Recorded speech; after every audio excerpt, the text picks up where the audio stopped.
आज हामी जीवनको एउटा आधारभूत पहेलीको विश्लेषण गर्दैछौँ।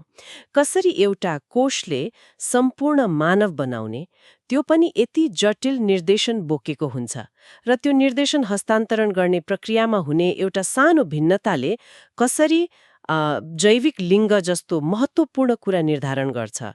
हामीसँग अन्जाल कौशिकद्वारा तयार पारिएका केही स्रोतहरू छन् जसले हामीलाई यही आणविक तहको यात्रामा लैजान्छन्। हो, र यो साँच्चै नै एउटा सुन्दर यात्रा हो। हामी प्राय ठूला कुराहरूमा ध्यान दिन्छौँ, तर हाम्रो अस्तित्वको सबैभन्दा ठूलो रहस्य त हाम्रो शरीरभित्र प्रत्येक कोषमा चलिरहेको हुन्छ। हो, र यी स्रोतहरूले कोष विभाजनका दुई मुख्य प्रक्रिया माइटोसिस र मायोसिसमाथि प्रकाश पार्छन्।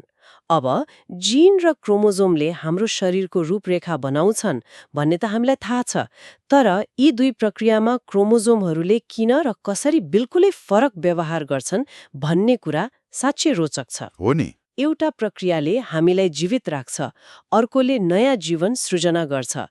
यो भिन्नता किन यति महत्त्वपूर्ण छ? यो प्रश्नले नै सम्पूर्ण छलफलको सार समात्छ। यी दुई प्रक्रियालाई जीव विज्ञानका दुई फरक उद्देश्य पूरा गर्न डिजाइन गरिएको छ, स्थायित्व र विविधता। स्थायित्व र विविधता? हो, माइटोसिस भनेको स्थायित्व हो। तपाईँ जे हुनुहुन्छ त्यही रहनुहोस्, बढ्नुहोस् र मर्मत गर्नुहोस्। अनि मायोसिस भनेको विविधता हो, आउने पुस्ताका लागि नयाँ सम्भावनाहरू सृजना गर्नुहोस्। स्थायित्व र विविधता, यो त निकै राम्रो तरिका भयो यसलाई हेर्ने। त्यसो भए स्थायित्वबाट सुरु गरौँ न त। माइटोसिसले कसरी हाम्रो शरीरलाई स्थिर राख्छ? यो प्रक्रिया हाम्रो दैनिक जीवनमा कसरी चलिरहेको हुन्छ? यसरी सोचौँ न, हामी यहाँ कुरा गरिरहँदा पनि हाम्रो शरीरभित्र अरबौं कोषहरू कुनै गल्ती बिना विभाजित भइरहेका छन्। तपाईको छालाका कोषहरू, रगतका कोषहरू, तपाईले हिजो राति खाएको खाना पचाउने आन्द्राका कोषहरू, ती सबै निरन्तर मर्दै र नयाँ बन्दैछन्। यो हाम्रो शरीरको नदेखिने, नरोकिने मर्मत गर्ने सेना जस्तै हो। यही प्रक्रिया माइटोसिस हो। भनेपछि यो एक किसिमको फोटोकपी मसिन जस्तै भयो, जसले पुरानो कोषको हुबहु नयाँ प्रतिलिपि बनाउँछ। एकदम। र यो फोटोकपी एकदमै सटिक हुनुपर्छ। हाम्रो शरीरका लगभग सबै कोषहरू डिप्लोइड हुन्छन्, जसको अर्थ हो तिनीहरूमा क्रोमोजोमको दुई सेट भनेको कुल 46 वटा हुन्छ। एक सेट आमाबाट, एक सेट बुबाबाट। हो, माइटोसिसले यही 46 क्रोमोजोम भएको डिप्लोइड कोषको हुबहु प्रतिलिपि बनाउँछ। मातृकोषबाट बन्ने दुईवटा सन्तति कोषहरूमा पनि ठ्याक्कै 46 वटै क्रोमोजोम हुन्छन् र ती आनुवांशिक रूपमा उस्तै हुन्छन्। कुनै पनि जानकारी हराउँदैन, केही पनि थपिँदैन। यो पूर्ण स्थायित्व हो। यदि यो प्रक्रियामा कुनै गल्ती भयो भने के हुन्छ? यदि फोटोकपी बिग्रियो भने? त्यो एउटा गम्भीर प्रश्न हो। जब माइटोसिसको यो नियन्त्रित प्रक्रियामा गडबडी हुन्छ र कोषहरू अनियन्त्रित रूपमा विभाजित हुन थाल्छन्, त्यसले क्यान्सर जस्ता रोगहरू निम्त्याउन सक्छ। त्यसैले माइटोसिसको सटिकता हाम्रो स्वास्थ्यका लागि अत्यन्तै महत्त्वपूर्ण छ। वाह, भनेपछि माइटोसिस हाम्रो शरीरको नियमित मर्मत र वृद्धिको लागि अपरिहार्य छ। अब विविधताको कुरा गरौँ, मायोसिस यो किन यति फरक छ? यसको उद्देश्य नै फरक भएर हो? बिल्कुल। मायोसिस यौनिक प्रजननका लागि मात्र हुन्छ र यसको उद्देश्य स्थायित्व होइन, बरु आनुवंशिक विविधता सृजना गर्नु हो। यसले प्रजनन कोष अर्थात् पुरुषमा शुक्रकीट र महिलामा डिम्ब बनाउँछ। ठीक छ। माइटोसिसले जस्तो हुबहु प्रतिलिपि बनाउनुको सट्टा मायोसिसले एउटा डिप्लोइड कोष मतलब 46 क्रोमोजोम भएको कोषलाई 4वटा फरक र अद्वितीय ह्याप्लोइड कोषहरूमा विभाजन गर्छ, जसमा प्रत्येकमा क्रोमोजोमको संख्या आधा अर्थात् 23 मात्र हुन्छ। एक मिनेट है, तपाईले भन्नुभयो मायोसिसले क्रोमोजोमको संख्या आधा बनाउँछ, 46बाट 23। यो त गणितीय रूपमा पनि महत्त्वपूर्ण देखिन्छ। कोष विज्ञानमा यो पूरा सेट र आधा सेट हुनुको के महत्त्व छ? महत्त्व एकदमै गहिरो छ। प्रजनन हुनका लागि 23 क्रोमोजोम भएको शुक्रकीट र 23 क्रोमोजोम भएको डिम्ब मिल्नुपर्छ।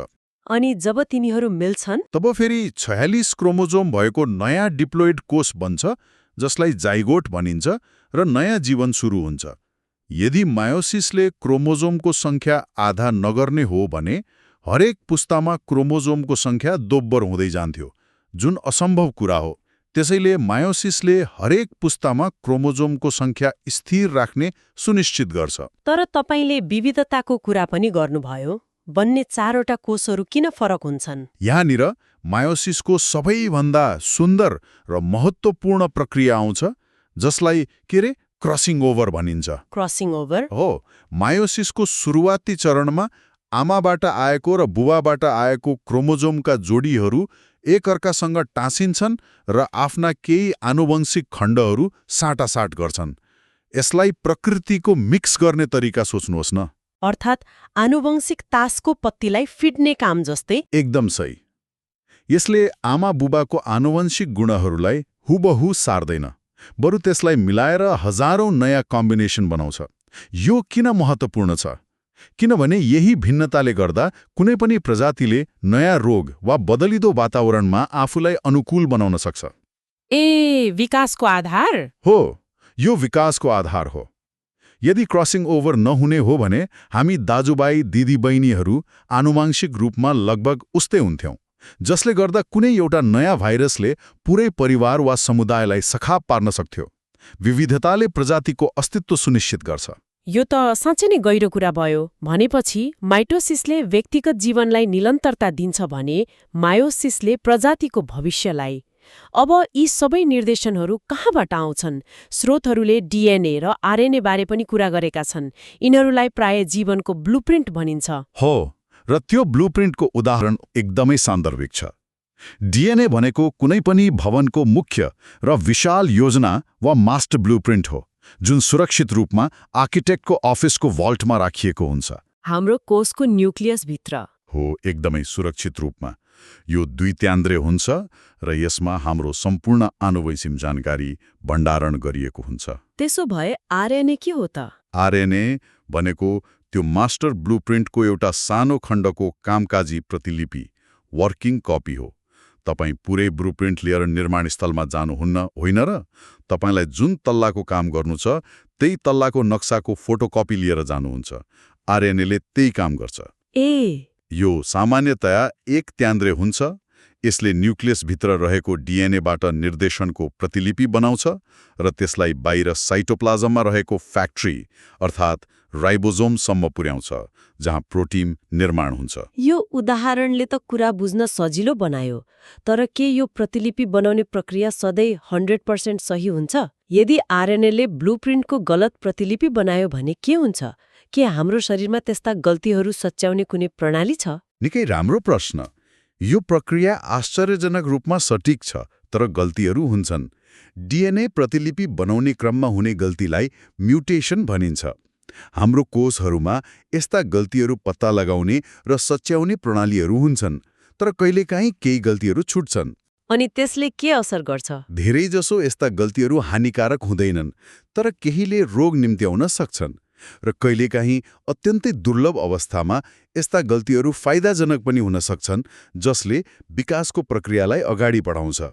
भनेपछि कोषको भित्री संसार पनि बाहिरी संसार जस्तै हो, जहाँ गल्तीहरू हुन्छन् तिनलाई सच्याइन्छ र कहिलेकाहीँ त्यही गल्तीले नयाँ कुराको सुरुवात गर्छ। अब यी सबै प्रक्रियाहरूलाई जोडेर हेरौँ न। हामीले कोष विभाजन र आनुवंशिक जानकारीको हस्तान्तरण बारे कुरा गर्यौं। यसले मानिसमा जैविक लिङ्ग कसरी निर्धारण गर्छ? यो प्रक्रिया कहाँबाट सुरु हुन्छ? यसमा 23 जोडी मतलब 46वटा क्रोमोजोम हुन्छन्। यीमध्ये 22 जोडीलाई अटोजोम भनिन्छ, जसले हाम्रो शारीरिक गुणहरू जस्तै आँखाको रङ, उचाइ आदि निर्धारण गर्छ। यो महिला र पुरुष दुवैमा उस्तै हुन्छ। र बाँकी रहेको एक जोडी? बाँकी रहेको 23औं जोडी नै सेक्स क्रोमोजोम हो र यसैले जैविक लिङ्ग निर्धारण गर्छ। महिलामा यो जोडीमा 2वटा उस्तै एक्स क्रोमोजोम XX हुन्छन्। पुरुषमा भने एउटा एक्स र एउटा अलि सानो वाई क्रोमोजोम XY हुन्छ। ठिक छ, महिला XX र पुरुष XY।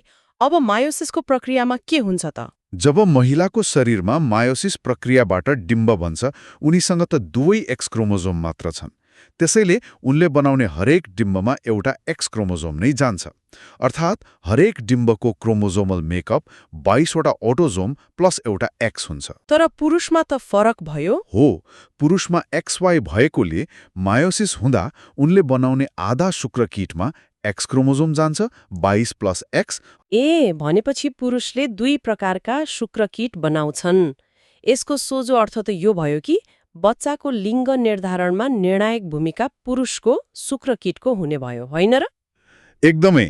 महिलाबाट आउने डिम्बमा सधैँ एक्स क्रोमोजोम नै हुन्छ। अब यदि एक्स क्रोमोजोम बोकेको शुक्रकीटले त्यो डिम्बलाई निषेचित गर्यो भने बन्ने जाइगोटमा 44 + XX क्रोमोजोम हुन्छ र छोरी जन्मिन्छन्। र यदि वाइ क्रोमोजोम भएकोले गर्यो भने?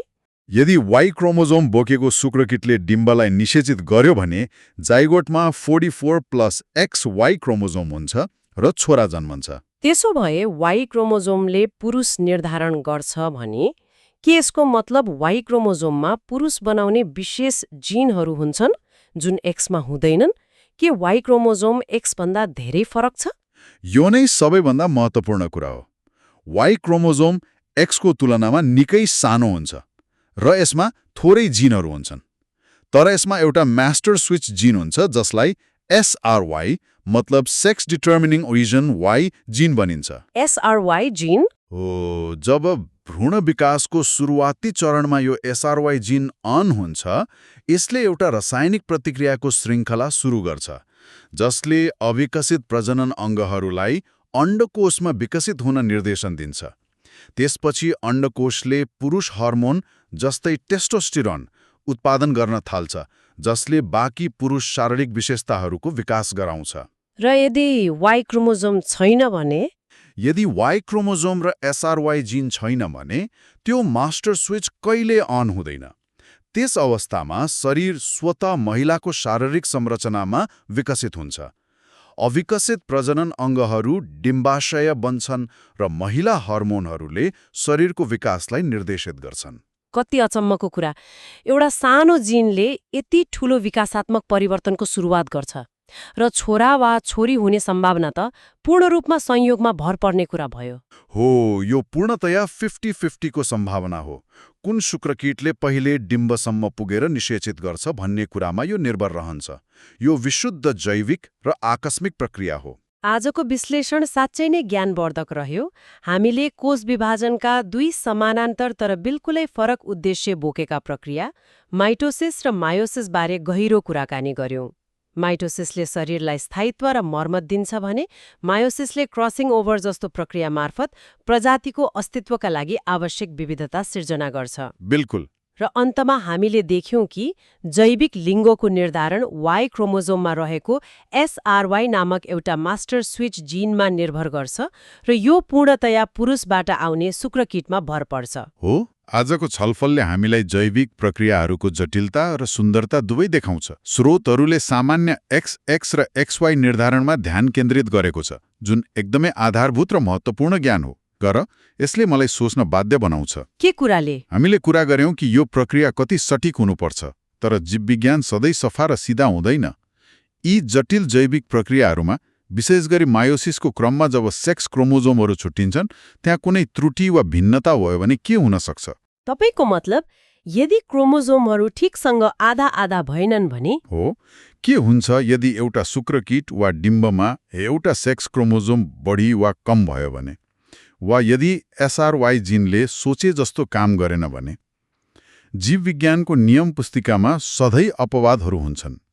यी अपवादहरूले हामीलाई मानव जैविकताको विविधता र जटिलताको अझ गहिरो तहमा पुर्याउँछ, जुन सामान्य XX र XY को वर्गीकरणभन्दा धेरै पर छ।